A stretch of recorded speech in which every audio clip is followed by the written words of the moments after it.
Food trucks completely revolutionized the culinary world by taking the restaurant to the people. But in our major cities, these mobile kitchens are strictly bound by congested streets and asphalt parking lots.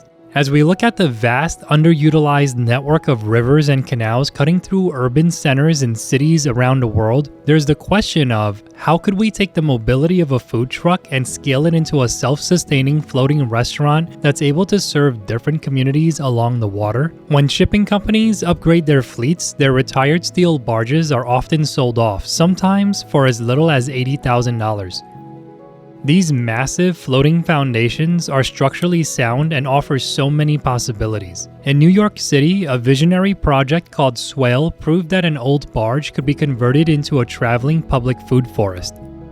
But what if we push that concept even further? What if we engineered a floating greenhouse restaurant that truly redefines the farm-to-table experience? I'm Tim Ung, and this is the design of the greenhouse restaurant on water. Today, we're exploring how we can upcycle our industrial past to feed our urban future.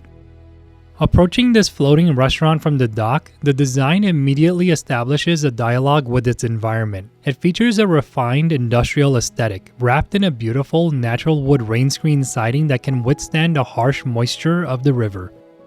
This warm timber is contrasted by contemporary black aluminum window frames and doors. The architecture is highly responsive to the sun. On the north elevation facing the dock, we installed massive tall glass windows inspired by historic factory buildings, flooding the interior with indirect light.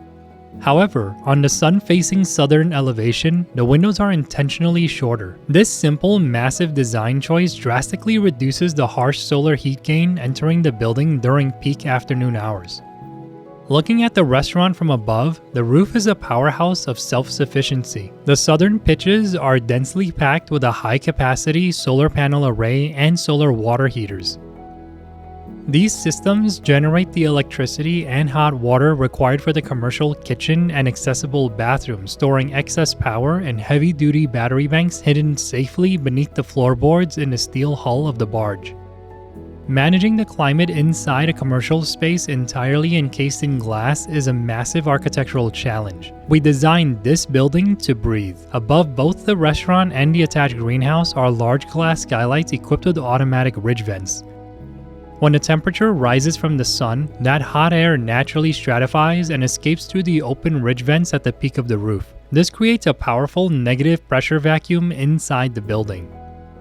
Along the exterior walls, automated side vents open up to replace that air. Here is where building on the water becomes an advantage. Air passing directly over a moving river is naturally significantly cooler than air radiating off of an asphalt street. By pulling this chilled river breeze through the lower vents, we create passive stack effect ventilation. It acts as a highly efficient natural air conditioning system that keeps diners comfortable without draining the solar batteries. Before we step inside, let's take a look at the spatial organization of this floating foundation.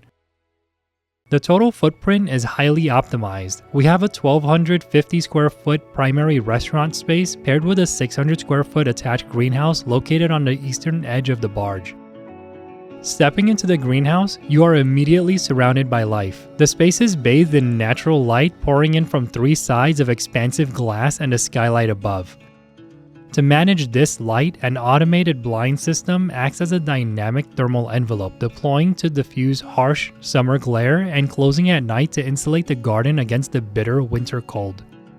The floor is organized with deep raised planters cultivating the produce, herbs, and edible flowers needed for the kitchen's menu. Farm to table isn't a marketing buzzword here, it's a physical reality measured in footsteps. Because this is a controlled environment, the chefs can adapt their crops seasonally or maintain perfect conditions to grow specific heirloom ingredients year-round. And as the restaurant's demand scales, the soaring vertical space allows for the installation of high-yield hydroponic shelving systems. As we transition from the farm into the restaurant, the atmosphere shifts into a calm, serene sanctuary. You're immediately drawn to the open commercial kitchen directly ahead, where diners can actually watch their food being prepared using the ingredients harvested just moments ago. The interior is defined by a deep respect for natural materials. Warm wood slats line the walls and ceilings, drawing the eye up to the heavy exposed timber beams supporting the roof. This organic warmth is perfectly balanced by the sharp industrial contrast of the black aluminum window frames and the minimalist pendant lights hanging above.